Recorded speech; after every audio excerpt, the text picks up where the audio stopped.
Ladies and gentlemen, welcome to It's Rainmaking time. We've done several shows on life extension and health and wellness and some of the new information we have about iodine and salt.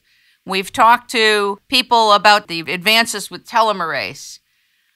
Today, we're looking at extending life and preparing a scientific roadmap to really end aging. David Kekich, the president and CEO of the Maximum Life Foundation, is here to talk to us about how aging not only can be reversed, but stopped, and the research and the fundraising and all the great activities that they're at work on. Ladies and gentlemen, please welcome David Kekich.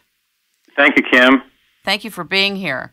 This is a Manhattan Project of aging, is it not? Well, it is actually, yes. The Manhattan Project, for some of the younger listeners might not be aware that was the name of the project that ended World War II. It was an all-out effort to develop the atomic bomb and put a quick end to the war. We are going to put a quick end to aging as well, and ours is called the Manhattan Beach Project, and it was founded at our first international conference among scientists in 2000. In Manhattan Beach, California, so we dubbed it the Manhattan Beach Project. A lot of people are now used to hearing about vitamins and minerals and supplements and whey protein, and there's advances coming out about a Nobel Prize for telomerase and how to extend the telomerase. Yours is an entire whole systems approach to, is it reversing aging or stopping aging? Basically both, but reversing aging is our ultimate plan, and that is being able to transform elderly people biologically into younger versions of themselves. Some people would think that as human beings, we don't, quote unquote, have the right to do that. You know, there are a lot of people that think, well, if we were meant to be that way and retain this youth, then we would. Are we going against the grain? And what is the philosophy of this or the paradigm behind it? Well, the philosophy, Kim, basically is no different than the philosophy of medicine since the beginning of time, and that's to improve the human condition. This is not a revolutionary concept. I'm going to get into why it seems like a revolutionary concept a little later, but this is basically evolution. It's a natural progression of medicine. People have always spoken out. There's always been somebody to speak out against progress. I mean, it was against God's will to give anesthetics give anesthetics to pregnant women when they were having childbirth. Some of the people said that God meant women to suffer during childbirth, and of course, we now know that. We typically have anesthesia for almost anything. We have implants, we have chips in our brains, we have artificial knees and hips and laser eye surgery and pacemakers and transplants and implants and you name it.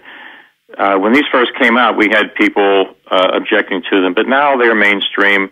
People accept them. It's all part of medicine. It's all part of science, and it's just natural progression. We're heading the same type of progression is leading toward full age reversal sometime in the future. It's our job to make it happen in our lifetimes. Also, I notice you have Ray Kurzweil on your board of directors, obviously one of the most preeminent thinkers and inventors of all time living today.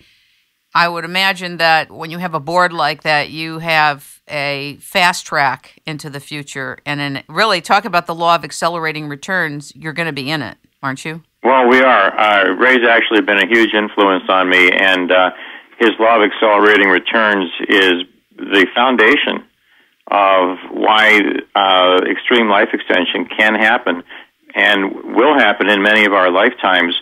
Even though we haven't been able to cure cancer and heart disease yet, and we've been after these for decades, we haven't been able to do that. So people say, well, gee, that's really a huge leap to go to where we are now to being able to reverse aging, and we haven't even been able to cure cancer, for example. By the way, I just want to cut in right here. I don't even agree with that statement, just to let you know that there are people curing cancer every day all over the world, but they are approached by the authorities of their country and shut down and threatened, many of them, So in the formal body of news, we haven't been able to cure cancer. But if truly there wasn't a cabal on the curing of cancer, I believe that the information that there are cancer cures all over the world would be out. So you mean the official story that we can't cure cancer? Yeah, this is the official story, and the fact is, and the sad fact is, that cancer is our number 3 killer, and it kills millions of people every year around the world, and even in this country.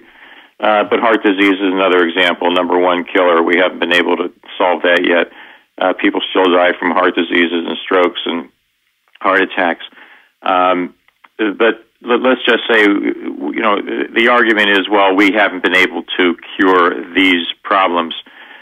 How can we possibly cure aging in our lifetime? And the answer is actually very simple. And it's all based on the law of accelerating returns, which is based on exponential growth. Talk about that. That's one of the most exciting parts of Ray's work, but I'm sure you can translate it. Well, it's easy to translate, actually, and if we can put it into something that we all understand, and that's money. And we're all familiar with the magic of compound interest. The longer we have money compounding, the more and more we accumulate over time at a never-fasting accelerating rate of growth. And here's an example. We have 2 types of growth. We have linear growth and we have accelerated growth or exponential growth, geometric growth.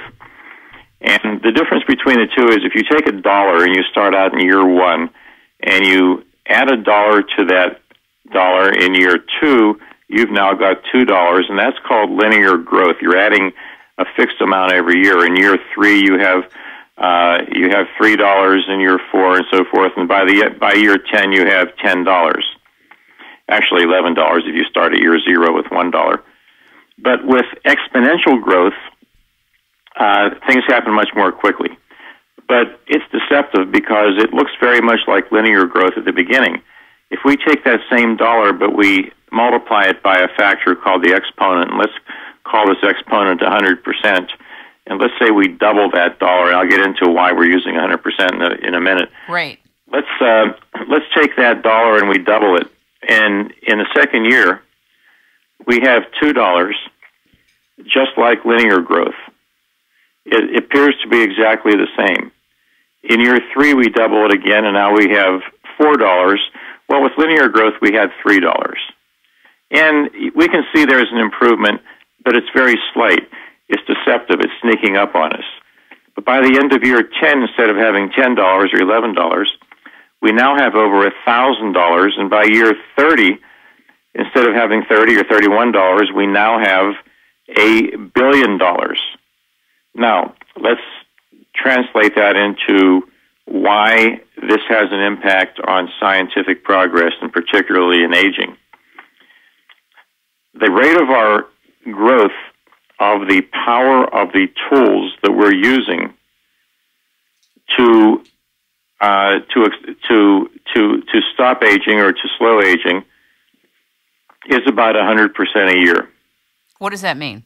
That means that in spite of the power, we've got some incredibly powerful tools right now. The computers are mind-boggling. Most of us don't even understand them. They're incredible. They do fantastic things. They're changing the world. In spite of the fact that we have tools that are almost not understandable by most people, they're going to be 1,000 times more powerful in 10 years. That means these incredible, miraculous tools that are accelerating the progress of medicine and science and technology are going to be 1,000 times more powerful in just 10 years from now. Because the rate of growth is even accelerating, they're going to be a billion times more powerful in 25 years. Now, these tools are the ones, primarily information technology, primarily, to make it real simple, computers or robots.